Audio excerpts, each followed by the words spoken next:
بسم اللہ الرحمن الرحیم۔ جناب سلیمان، بہت بڑی حکومت ہے جناب سلیمان کے پاس، بہت بڑی حکومت ہے، چرند پرند ہوا فضا سب پہ میں بتایا تھا نا آپ کی خدمت میں، بہت بڑی حکومت ہے جناب سلیمان کی، نبی ہیں اللہ کے۔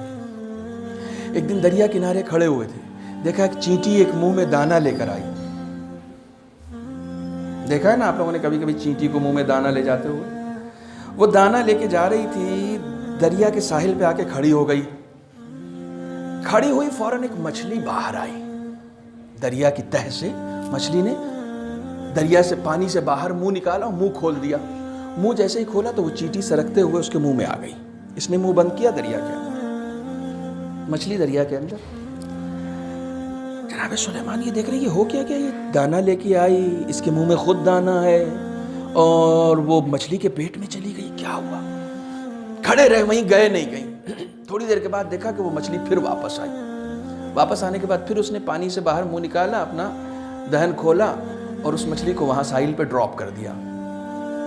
وہ کہیں لے کے گئی تھی، اس کو ڈراپ کر دیا۔ مچھلی اپنا پانی میں چلی گئی اور چینٹی اپنا راستہ لے کے جانے لگی۔ جناب سلیمان نے کہا قف ارجع، چینٹی سے کہا رکو، پلٹو، ادھر آؤ، کیا تھا یہ، کیا چکر ہے، کہاں گئی تھی؟ دانہ لے کے، دانہ لے کے آئی، مچھلی تمہیں لے کے گئی، کیا ہو رہا ہے؟ اب حاکم ہے نا، سب پہ بات کرتے ہیں سب سے۔ کہا نبی خدا آپ کو معلوم نہیں ہے؟ کہا معلوم تو ہے، تیری زبان سے سننا چاہ رہا ہوں، بتا کہاں گئی تھی؟ کہا دریا کی تہ میں ایک کالا پتھر ہے، اس کالے پتھر میں ایک سوراخ ہے، اس سوراخ میں ایک کیڑا رہتا ہے، وہ کیڑا نابینا ہے۔ خداوند عالم نے خشکی سے مجھے، تری سے اس مچھلی کو معین کیا ہے کہ ہم دونوں مل کے اس کے رزق کا انتظام کریں۔ اللہ اکبر، اللہ اکبر۔ ینگسٹرز، MBA کی ڈگری لے کے کیوں پریشان ہو جاب کے لیے؟ اپنے حصے کی محنت کرتے جاؤ، جو خدا اندھے کیڑے کو بغیر رزق کے نہیں چھوڑتا، وہ تمہیں بھی بغیر رزق کے نہیں چھوڑے گا۔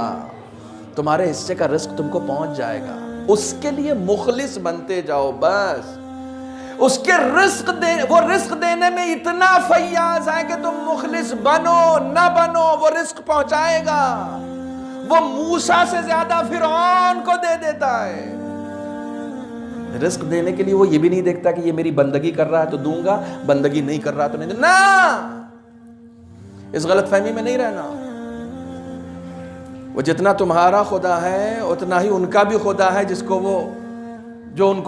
اس کو خدا نہیں مانتے، اتنا ہی ان کا بھی خدا ہے، اتنا ہی ان کا بھی خدا ہے۔ پریشان نہیں ہو، کسی چیز کا خوف تمہیں نہیں ستائے، خوف اگر ستائے تو صرف گناہوں کا خوف ستائے۔